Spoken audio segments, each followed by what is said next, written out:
Okay, so I'm going to show you a clip real quick from the TV show Perception, which portrays schizophrenia. Okay. Nice suit. Would you shut up? I didn't say anything. Not you, Louis. The doctor is in. That's great. Solving crimes the only way he knows how. Did you have a nightmare? How did you know that? Educated guess. If you're not watching television's smartest crime show, well, that's just crazy. That's what I've been. Perception. Okay, so tell me what you thought about it.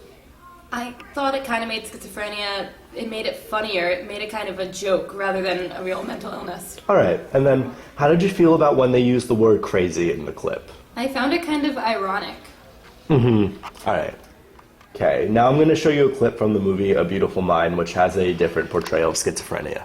All right.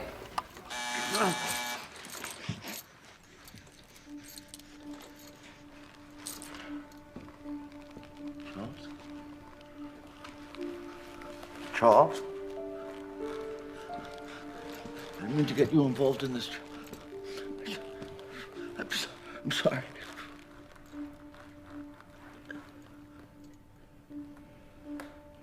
Charles?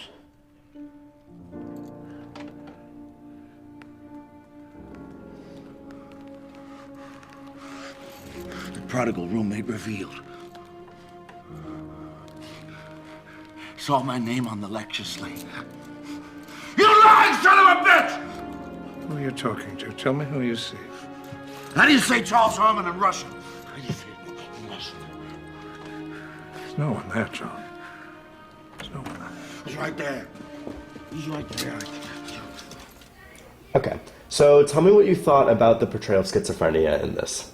I thought it was a lot more realistic, especially from a medical point of view. Yeah, definitely. All right, and then how did you feel the actor that was being shown in the clip is Russell Crowe? How do you think that he, was while he was portraying the mental illness in the film? In comparison to the last one, it seemed a lot more realistic, and I felt like it was real true. All right, thank you.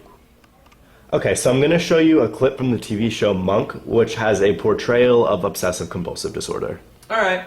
Right this way, Mr. Monk. You can just go ahead and put this on. The doctor will be with you shortly. Shortly, how long is that?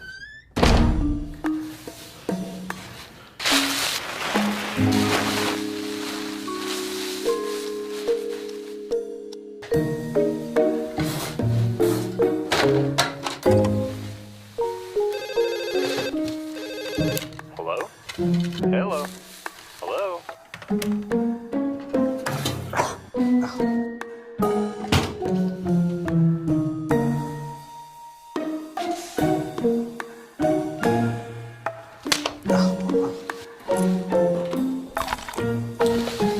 Well, Mr. Monk, it looks like everything is in order. Thank you. Okay, so tell me a little bit about what you thought of the actor's portrayal of OCD in that clip. The actor's portrayal, I feel like they were kind of just making the whole thing a joke. Like, it was just really comedic and they were playing light of it. And I don't know, it was just uncomfortable. I understand. And then how do you feel like the actor was sort of conveying the illness in the clip? Like, how did it feel for him? For him, it just looked like he was doing something to pass the time, not like he was, like he just had to organize things. It was just something that he was doing. All right, thank you. Okay, and now I'm going to show you a clip from the TV show Girls, which has a different portrayal of obsessive-compulsive disorder. All right. I counted stuff. It was bad. What did you count? Every pulse in my vagina. I would force myself to see things on a loop of 8, like sexual things, murder things. So it was really a classical presentation. Well, okay. Then I guess it's classic to have to masturbate 8 or 16 times a night until your legs shake and you're crying and you're trying to make sure that your parents didn't hear you. So you check their door 8 times. Then you move your toothbrush 64 times. Then you move your dad's toothbrush 64 times. Then you go back and forth between the two, moving each one 8 times until you've reached 64 times. But then you realize that that doesn't feel quite right either. And suddenly it's 3 in the morning. And you're All right, so how did you feel about Lena Dunham's portrayal of the illness in the clip? I feel like her performance was more realistic. Like, it was actually a part of her life, not just some activity she was doing. Mm-hmm. And then how did you feel about the issues that she was conveying through her obsessions? I feel like that was, the way she felt was more true to how people with obsessive-compulsive disorder actually feel. Like, she said that she just didn't feel right, and that, like, that's how people actually feel. All right, thank you.